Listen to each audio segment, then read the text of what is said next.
Pre-classic. Before Minecraft became the pixelated empire of creativity and chaos we know today, it was just a tiny, awkward baby called Cave Game. And by game, we mean a flat expanse of grass and stone where you could do absolutely nothing except place and delete blocks. That's it. No mining, no crafting, no punching trees like a lunatic. Marcus Notch Person made a glorified tech demo and said, yeah, this is gaming. But somehow this tiny block simulator had potential. Within days, Notch rebranded it as Minecraft, threw in a rudimentary creative mode and set the stage for something bigger. Sure, pre-classic Minecraft was about as entertaining as an empty Google Doc, but it was the first step toward the blocky madness that would one day consume millions of hours of our lives. Classic. This is when Minecraft started to feel like a game, kind of. Classic mode introduced infinite worlds, which weren't infinite, but hey, they felt big at the time, and multiplayer, meaning you and your friends could now place blocks together. Revolutionary. Creative mode also took form, giving players unlimited blocks and the power to build whatever their little square hearts desired. And then mobs arrived. At first, they were just adorable, featureless animals that wandered around aimlessly like they had no idea why they existed. Sheep, pigs, and cows were purely decorative. No drops, no sounds, just vacant stares. But then, the creeper was born. Originally a cursed mistake caused by a failed pig model, this green abomination was so terrifyingly iconic that Mojang just rolled with it. Thus began a long and painful history of players getting surprise exploded while peacefully building their dream homes. Despite all these additions, classic Minecraft still had no real objective, no survival, no health, just infinite block placement. But the game was gaining popularity, proving that Notch was maybe, just maybe, onto something. Indev. Minecraft finally decided to stop being a block stacking simulator and became an actual game. Survival mode was introduced, forcing players to actually work for their materials instead of just having infinite blocks like some sort of omnipotent architect. Now you had health, crafting, and even weapons because punching things with your bare fist wasn't cutting it anymore. This was the birth of dynamic lighting, proper world generation, and the first ever crafting recipes. For the first time, you could make tools, weapons, and armor. Food existed, but not in the way we know today.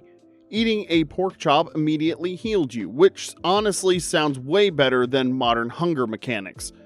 Players could also customize their worlds, choosing different map shapes and biome types. While Indev didn't last long, it was a crucial stepping stone that transformed Minecraft from a digital Lego set into a full-blown survival adventure. Infdev. If Indev was Minecraft learning how to walk, Infdev was it jumping off a cliff to see if it could fly. The biggest game changer? Infinite world generation. Before this, you'd eventually hit the edge of your map and be like, well, I guess I live here now.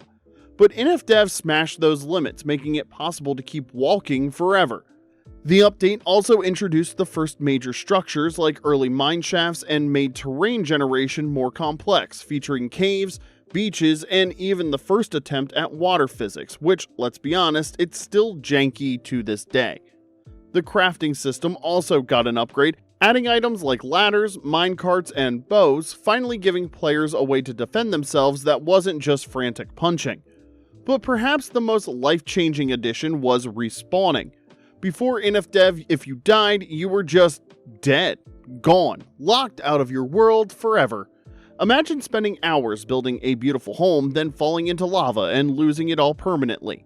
Infdev put an end to that nightmare, letting players die as many times as they wanted, and trust me, they did. With Infdev, Minecraft truly became the endless sandbox survival game we know today. One full of adventure, creativity, and an ungodly number of creeper explosions. Alpha. This is when Minecraft stopped being just a quirky block game and started demanding respect. Alpha introduced biomes, boats, and most importantly, multiplayer for survival mode. No more wandering the lonely wilderness talking to pigs. Now, you can bring a friend to scream alongside you when a creeper snuck up from behind. Redstone also made its grand entrance, and suddenly players weren't just building, they were engineering. From hidden doors to elaborate traps to whatever cursed contraptions the Redstone wizards were up to, the game was evolving fast. Minecarts and tracks joined the party, making long-distance travel feel slightly less painful. Then came the Halloween update on October 31st, which casually dropped an entirely new dimension, the Nether. This fiery wasteland brought lava oceans, zombie pigmen, and flying eldritch horrors known as gas, whose only goal in life was to scream at you and ruin your portal. Meanwhile, fishing was added, meaning you could now suffer in peace while waiting for a bite. By the end of Alpha, Minecraft had officially transformed from a humble indie project into something legendary. Beta. If Alpha was when Minecraft found itself, Beta was when it started hitting the gym, getting a new wardrobe, and dominating the indie game scene. Updates were coming fast, each one packing more content than the last. Villages popped up, beds let you skip the trauma of nighttime, and wolves gave you an adorable, blocky best friend, or a terrifying pack of vengeance if you hit one by mistake. Hardcore mode made its debut, appealing to the masochists worldwide. One life, no respawns. Good luck. But the real showstopper was the Adventure update, Beta 1.8, which completely overhauled terrain generation, introduced strongholds, added hunger and experience points, and finally let players sprint because walking everywhere was painfully slow. Oh, and let's not forget the Endermen, those tall, teleporting nightmares that turned your life into a horror game the second you made eye contact. By the end of Beta, Minecraft wasn't just a game anymore. It was a phenomenon. Millions of players, YouTube was flooded with Let's Plays, and Notch had officially announced that the full release was coming soon. The official game. The full release of Minecraft at Minecon 2011 was a historic moment. No longer an indie experiment, it was now a fully fledged game with millions of players worldwide. 1.0. The official release added the end, finally giving Minecraft a proper final boss, the Ender Dragon. With potions, enchantments, and a full-fledged brewing system, players could now experiment with magic, or just potion themselves by accident. Villagers got a purpose eventually, but at launch they just stood around looking like lost tourists, and this was the moment Minecraft became one of the biggest games in history. 1.1. The first post-launch update wasn't a game changer, but it made life a bit easier. Spawn eggs were added for creative mode, sheep could now regrow their wool so there was no more bald sheep running around, and language options let players confuse themselves in over 50 different ways. From this point on, Minecraft updates just kept getting bigger, crazier, and even more ambitious.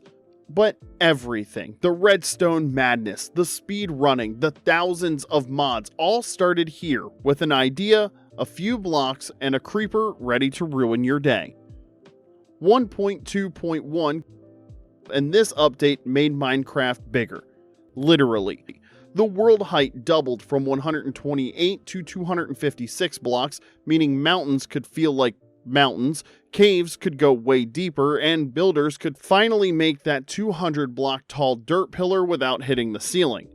Jungle biomes made their grand entrance, bringing towering trees, dense foliage, and ocelots, Minecraft's first tameable cats. Well, sort of. More like bribe them with fish and hope they don't run away. Villages got a security update with the introduction of iron golems, which meant villagers finally had protection against zombie invasions instead of just standing there and accepting their fate. Meanwhile, doors and fence gates became stackable, making inventory management slightly less of a nightmare, and it was a solid update that made the world feel more alive and gave builders more space to go crazy. 1.3.1. Before this update, villagers were more like moving decorations, just wandering around, grunting, and occasionally getting stuck in a corner. But with trading, they finally had a purpose. Players could now exchange emeralds for items, giving villagers a real reason to exist, but that wasn't all. This update merged single player and multiplayer into one system, making the game more stable while also setting the stage for better modding and smoother servers. Meanwhile, desert temples, or pyramids, appeared in the sands filled with loot and TNT traps because what's better than free treasure? Well, a death trap guarding the free treasure. Adventure mode was also introduced, allowing for custom maps where players couldn't break blocks unless given permission. This was a game changer for map makers, leading to the rise of story-driven adventures and puzzle maps. Oh, and players could now write in books, whether you wanted to leave detailed journals, hidden messages, or just spam LOL in 50 pages, the choice was yours. Pretty scary update. This was Minecraft's way of saying, hey, remember how you used to feel safe at night? Well, not anymore. New mobs arrived to ruin your day. Wither skeletons were taller, darker, and capable of poisoning you to death. Witches threw potions at you like a try-hard PvP player. Bats didn't do anything, but they made caves feel more alive. And speaking of scary, the update introduced the Wither, a floating three-headed boss that requires a summoning ritual and then proceeds to absolutely destroy everything in sight. If you thought the Ender Dragon was bad, the Wither said, "Hold my Nether Star." Some less terrifying but super cool additions included item frames, finally giving players a way to show off their one enchanted diamond sword like a trophy. Anvils made it possible to repair and rename gear instead of just tossing broken tools into lava. Even cave sounds were made eerier, making mining trips feel more unsettling than ever. Overall, this update cranked up the horror while also making bases feel more personal, because nothing says home sweet home like an item frame displaying a single potato. The Redstone update.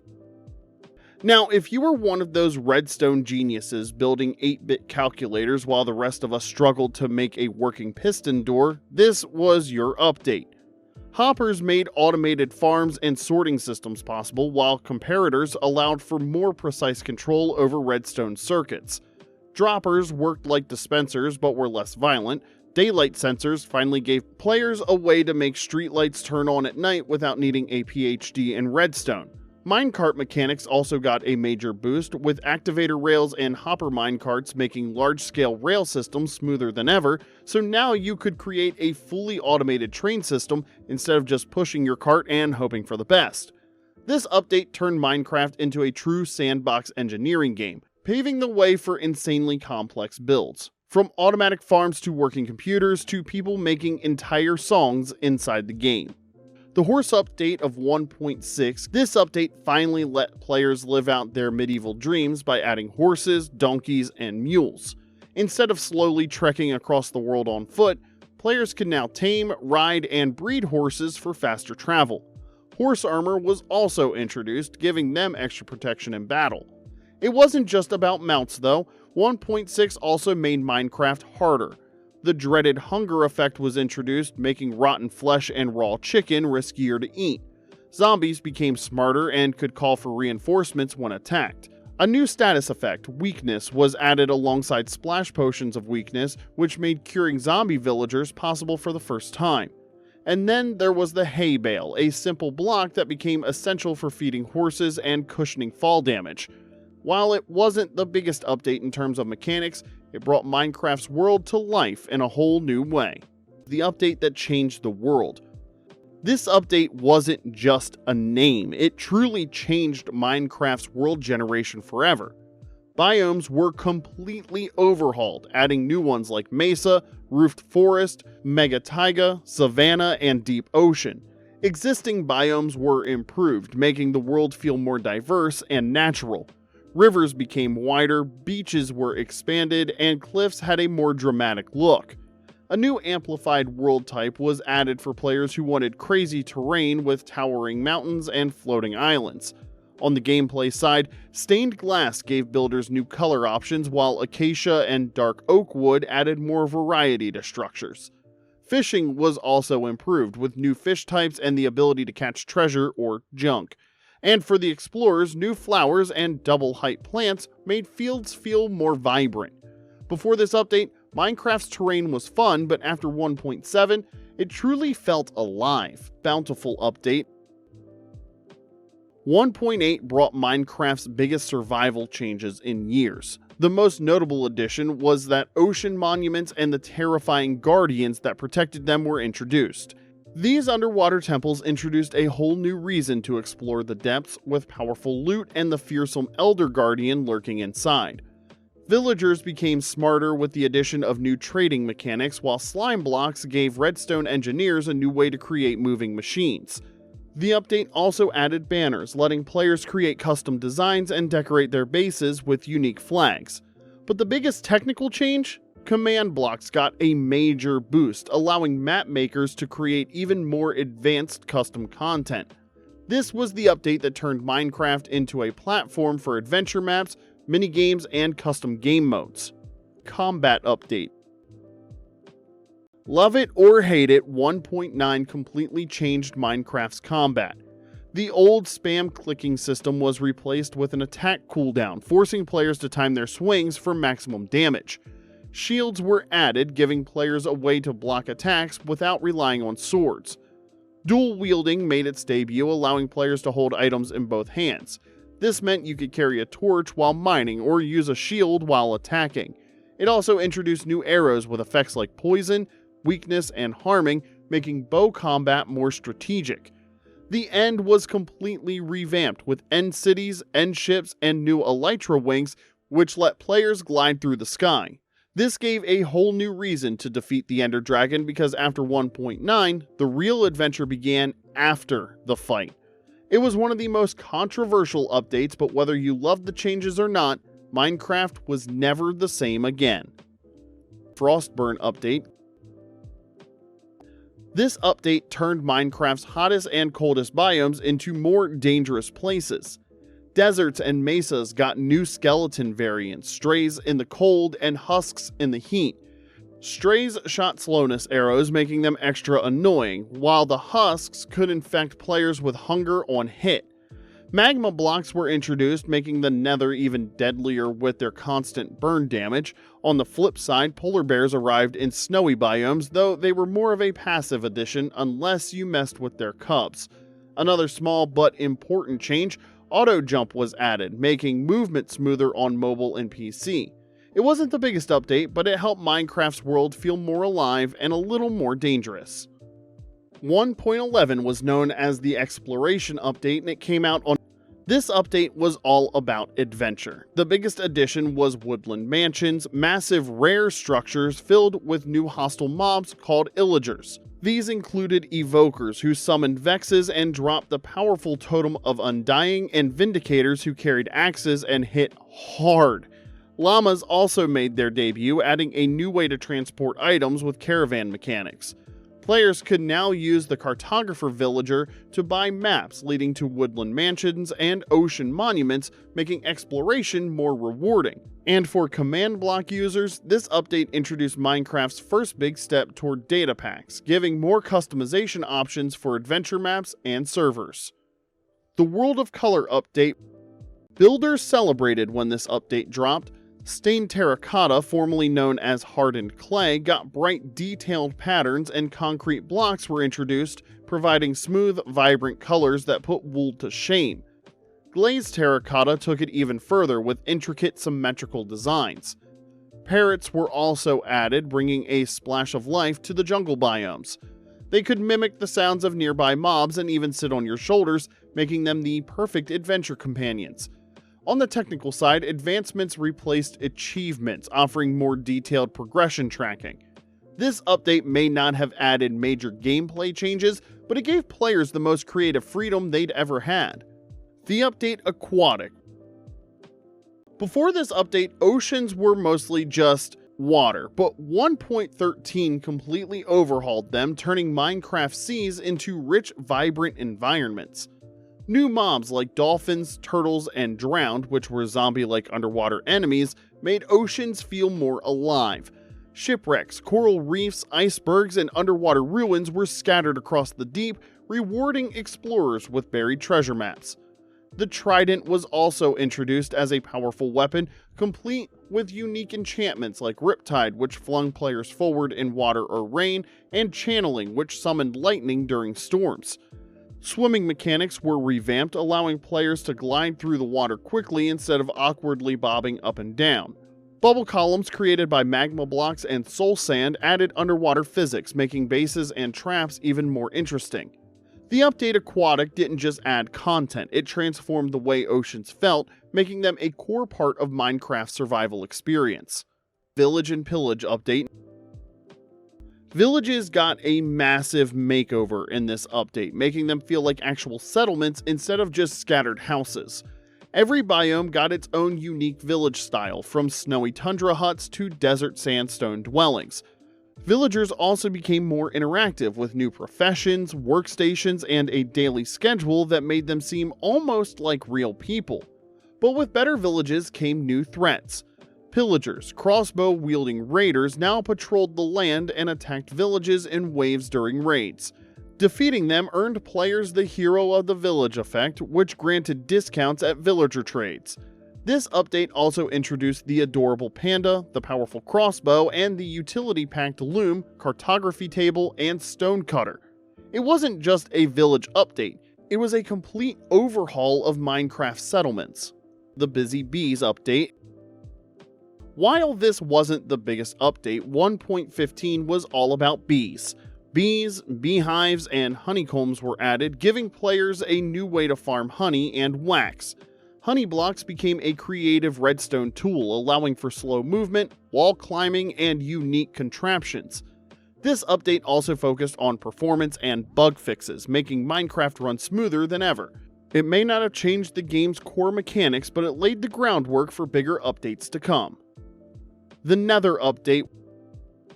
For years, the Nether was just a dangerous lava-filled dimension with little variety, but 1.16 transformed it into a true adventure zone with 4 new biomes: the eerie warped forest, the sinister crimson forest, the deadly basalt deltas, and the hauntingly empty soul sand valley. Piglins replaced zombie pigmen, bringing a unique barter system where gold became more valuable than ever.